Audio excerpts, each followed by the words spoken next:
Olá, sejam bem-vindos. Dando continuidade à nossa disciplina de histologia, hoje vamos falar sobre o tecido epitelial. As características gerais desse tecido se distribuem dentro da justaposição das células, a vascularização, pouca quantidade ou ausência de massa extracelular, grande coesão entre as células do tecido. Então, as células são muito próximas umas das outras. A gente tem pouco material intersticial, material entre as células. A gente não tem um tecido vascularizado, tá? E as células são praticamente empilhadas umas sobre as outras, não tendo praticamente espaço nenhum entre elas. Ela tem origem ectodérmica, o epitélio de revestimento externo, epiderme, boca, fossas nasais e ânus. Endoderme, epitélio de revestimento do tubo digestivo, da árvore respiratória, do fígado e do pâncreas. E mesodermo, endotélio, vasos sanguíneos e linfáticos, e mesotélio, revestimento de serosas.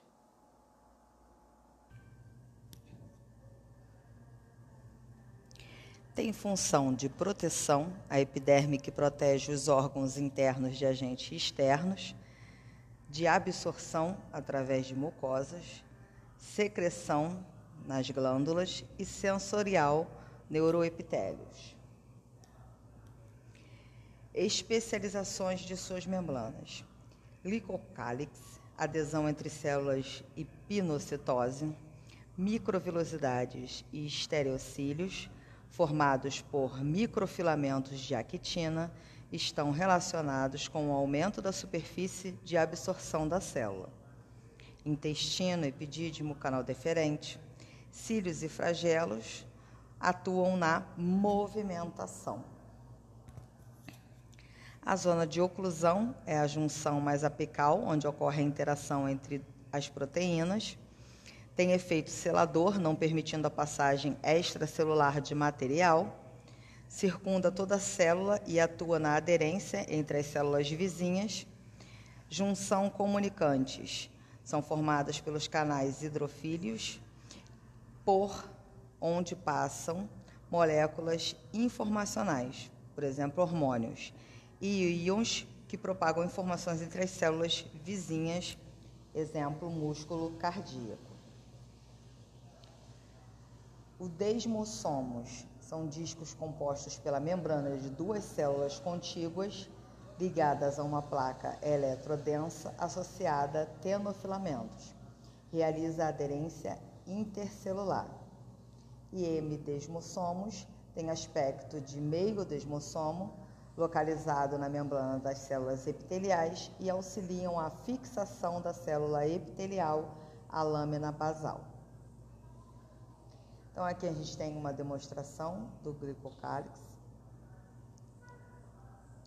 à vista de uma imagem microscópica, as microvilosidades, a zona de oclusão,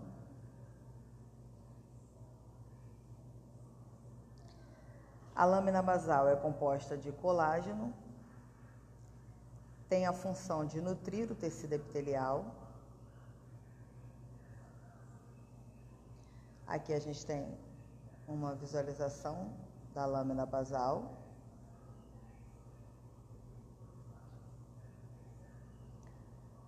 Dentre as divisões que a gente vai ter o tecido epitelial, a gente tem o tecido epitelial de revestimento, tá? Quanto ao número de camadas de células, a gente tem a simples, que contém uma camada de células iguais, por exemplo, o ovário e o intestino. O estratificado, que tem várias camadas de células, por exemplo, a pele e o esôfago. E pseudoestratificado, uma única camada de células que tocam a lâmina basal, mas que possuem núcleos em alturas diferentes, por exemplo, a traqueia.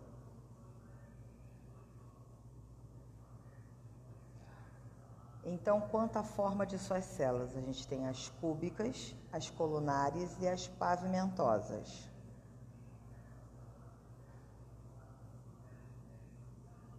Aí aqui a gente tem uma visão do tecido epitelial simples cúbico, o colunar, o ciliado. O pavimentoso queratinizado,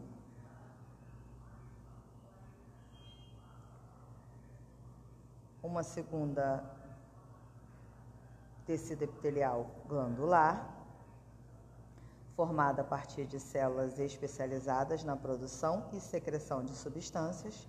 Quanto ao número de células, glândula unicelular, formada por células isoladas, uma única célula, e glândula pluricelular, células envoltas por tecido conjuntivo com septos, por exemplo, pâncreas, fígado, parótida. Quanto à presença ou ausência de ductos excretores, a gente consegue classificar as glândulas. Glândulas exócrinas possuem ductos que conduzem a secreção à superfície epitelial livre. E as glândulas endócrinas, o produto de secreção é lançado no meio extracelular e transportado pelo sangue. E glândulas anfícrimas ou mistas, produzem tanto secreção endócrina quanto exócrina, por exemplo, o pâncreas e o fígado. As glândulas exócrinas, a gente tem a simples, que possui um ducto secretor, por exemplo, as glândulas intestinais e as glândulas sudoríparas da pele, e as glândulas compostas, que possuem um sistema de ductos que permite várias unidades secretoras ser conectada a um único ducto, por exemplo, as glândulas salivares e a glândula mamária. Glândulas exócrinas, quanto à forma das unidades, tem as glândulas tubulosas, que possuem a forma de um túbulo alongado, por exemplo, as glândulas intestinais, sudoríparas e esofágicas. As acinosas ou alveolares, que têm aspectos semelhantes a bagos de uva. Os ácinos do pâncreas e as glândulas sebáceas. E as glândulas tubuloacinosas ou túbulo-alveolares são as glândulas que possuem os dois tipos de unidade. São as secretoras, tá? Aí aqui a gente tem a visualização de um tecido epitelial glandular, glândula exócrina, glândula acinosa, a glândula tubulosa,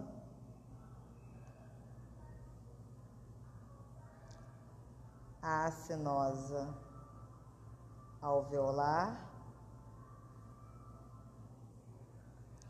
Quanto ao tipo de substância, a gente pode classificar as glândulas exócrinas em mucosas, que produzem uma secreção viscosa e escorregadia que não se cora pelos corantes. Por exemplo, algumas glândulas salivares menores que a gente tem na boca, e as serosas produzem secreção aquosa e límpida, pouco viscosa, rica em proteínas e parecida com o soro sanguíneo. Por exemplo, os ácidos serosos do pâncreas e da glândula parótida. E as glândulas mistas, que secretam os dois tipos de produtos citados acima, porque possuem os dois tipos de células, as mucosas e as serosas. Por exemplo, a glândula submandibular. Então, quanto ao modo de secreção, as exócrinas são classificadas em merócrinas, somente o produto de secreção é liberado, por exemplo, ácidos serosos do pâncreas, glândulas salivares e células caliciformes na traqueia.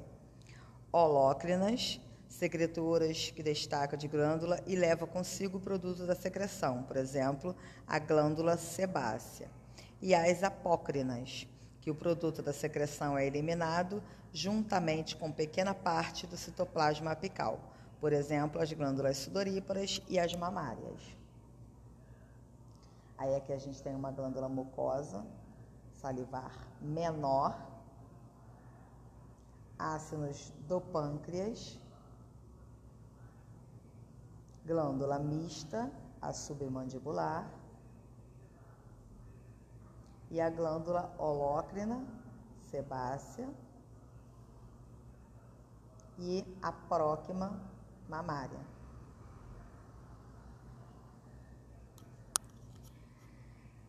As glândulas endócrinas podem ser cordonais, as células se dispõem em cordões maciços, separados por capilares sanguíneos dilatados, que recolhem os produtos elaborados pela glândula. Não há armazenamento da secreção, por exemplo, as ilhotas do pâncreas, a suprarrenal, a hipófise, a paratiroide. E as glândulas vesiculares. As células agrupam-se formando vesículas constituídas por uma única camada de célula, limitando um espaço onde a secreção se acumula, por exemplo, a tireoide. Aí aqui as glândulas cordonais das ilhotas de Langerhans, as glândulas vesiculares da tireoide, glândulas afrícrinas. São mistas porque apresentam tanto secreção endócrina quanto exócrina.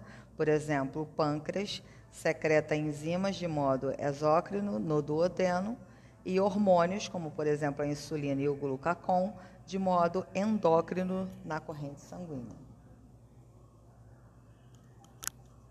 Controle da secreção. Gênico, ativação de genes que iniciam um processo de secreção. Exógeno, coordenação neuroendócrina, controle nervoso através de neurotransmissores, por exemplo, glândulas salivares. E controle hormonal através de hormônios produzidos pela glândula, por exemplo, pâncreas, que produz a secretina e a colecistoquinina.